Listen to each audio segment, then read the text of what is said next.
Hello dear students, welcome back to my channel physics SPC. Electromagnetic conduction का एक question. Uniform magnetic field B exist in a direction perpendicular to the plane of the square loop made of metal wire.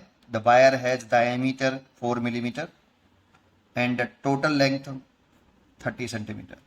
The magnetic field changes with time at steady rate dV by dt इतने Tesla पर second. The induced current in the loop is close to resistivity of the metal wire इतना. देखो मेरे पास एक metal wire है, ये इसकी जो टोटल लेंथ है L, ये रखी हमें 30 सेंटीमीटर और डायमीटर रखा है इस वायर का, ऐसे ना लेता हूँ तो इस डायमीटर मतलब इसकी radius 2a is equal to diameter हो गया ये 2a, रेडियस इसकी a मान ली मैंने, ठीक है, वायर की। ये डायमीटर रखा है 4 मिलीमीटर तो रेडियस हो जाएगी 2 मिलीमीटर। तो इस वायर की रेजिस्टिविटी भी दे रखी है हमें 1.23 10⁻⁸ ओम इंटू मीटर। तो रेजिस्टेंस ऑफ द वायर लिख लें, resistivity, length and area of cross section of the wire. ये क्रॉस सेक्शनल एरिया लेने होता है ये वाला वायर का, तो जो कि होगा रो एल पाई ए स्क्वायर। ये तो रेजिस्टेंस हो गया। इसी वायर को बेंड करके एक स्क्वायर लूप बनाया गया है ऐसे, इस वायर की बेंड करके एक ऐसे मैंने स्क्वायर लूप बना लिया। तो इसकी साइड कितनी हो जाएगी, टोटल लंबाई एल थी तो स्क्वायर लूप बना लेंगे बेंड करके तो साइड हो जाएगी L/4, ठीक है। अब इसको इस स्क्वायर लूप का ये प्लेन हो गया, स्क्वायर लूप के प्लेन के परपेंडिकुलर मैग्नेटिक फील्ड लगा रहे हैं, तो मैग्नेटिक फील्ड स्क्वायर लूप के प्लेन के परपेंडिकुलर है, ऐसा बोला गया है। तो मैग्नेटिक फील्ड स्क्वायर लूप के प्लेन के परपेंडिकुलर बना दिया, ऊपर की तरफ मान लो, नीचे तरफ मान लो ये बी, और इसमें मैग्नेटिक फील्ड में चेंज हो रहा है कांस्टेंट रेट से। चेंज तो हो रहा है लेकिन कांस्टेंट रेट से होता है। मैग्नेटिक फील्ड चेंज हो रहा है लेकिन उसकी जो रफ्तार है मैग्नेटिक फील्ड चेंज होने की वो कांस्टेंट है। स्टडी का मतलब यही है, dV/dt 0.032 टेस्ला पर सेकेंड, हर एक सेकंड में 0.032 टेस्ला में चेंज आ रहा है मैग्नेटिक फील्ड में, ठीक है।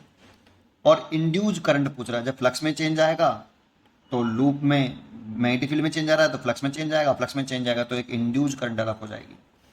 तो उसमें कितना फ्लक्स लिंक कर रहा है उससे फ्लक्स लिखें, तो फ्लक्स लिखें तो बी ए कॉस थीटा, यहाँ थीटा लिखते हैं angle between B and direction of area.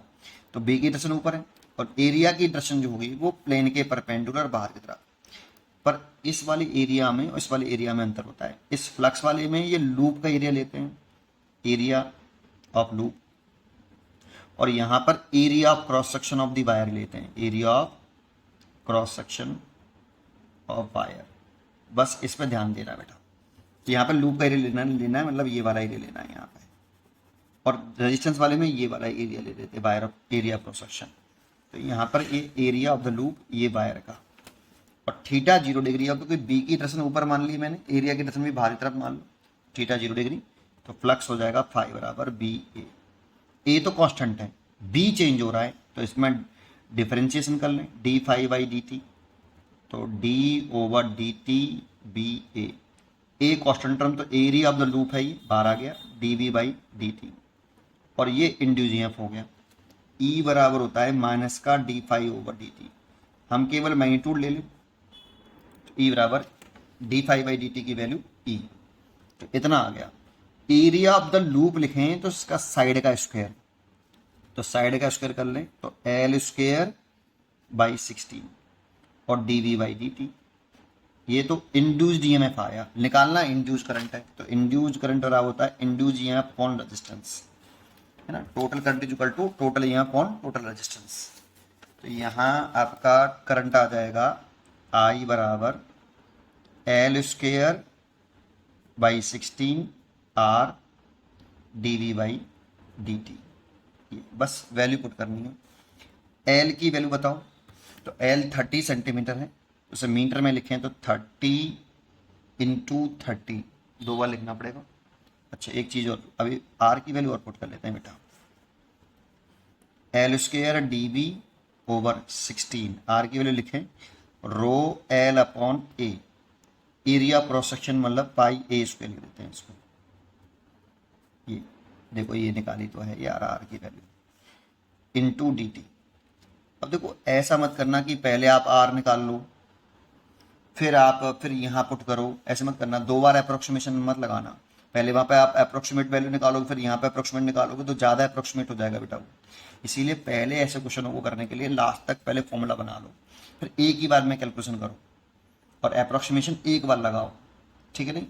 चलिए तो करते हैं, एल की वैल्यू रखें तो देखो एक एल से एक एल कट जाएगा, तो ये हो जाएगा, पहले लिख लेता हूँ एल और ये पाई ए स्क्वायर ऊपर आ जाएगा ओवर 16 रो, ये पाई ए स्क्वायर ऊपर पहुंचा दिया तो जो 16 रो बचेगा और ऊपर एक एल बचेगा और पाई ए स्क्वायर ऊपर पहुंचा दिया D B by D T.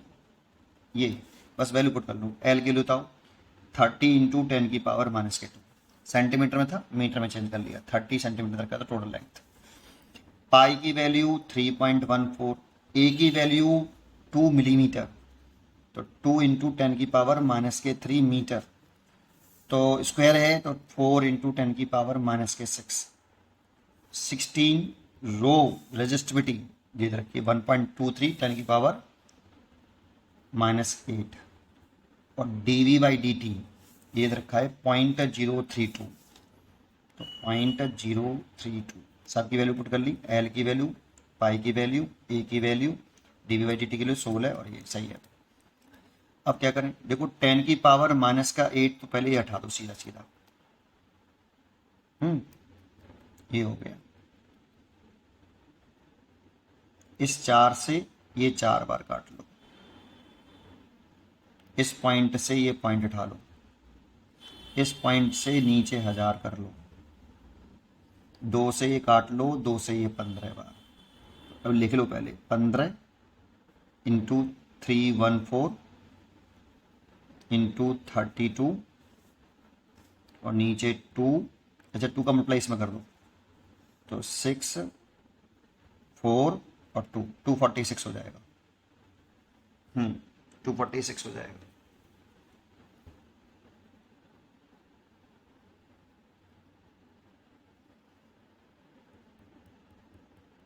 या एक 123 रहने दो इसको, इस वाले 2 को 2 से ये 16 कर लो, थोड़ा सा और आसान हो जाएगा 16 और नीचे 10 की पावर माइनस के 3। कैलकुलेशन करनी है यार, है ना।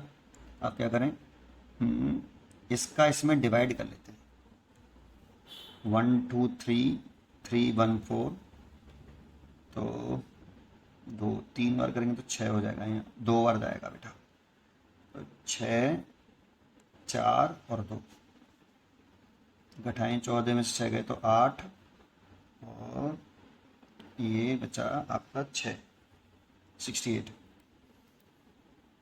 ठीक है। पॉइंट लगा लो, 0 बढ़ा लो, अब कितनी बार जाएगा, 6 बार करेंगे, 6 से 18 कितनी बार है, 6 बार तो नहीं जा रहा, ज़्यादा हो जाएगा, 5 बार जाएगा, 5 से कितनी बार जा रहा है,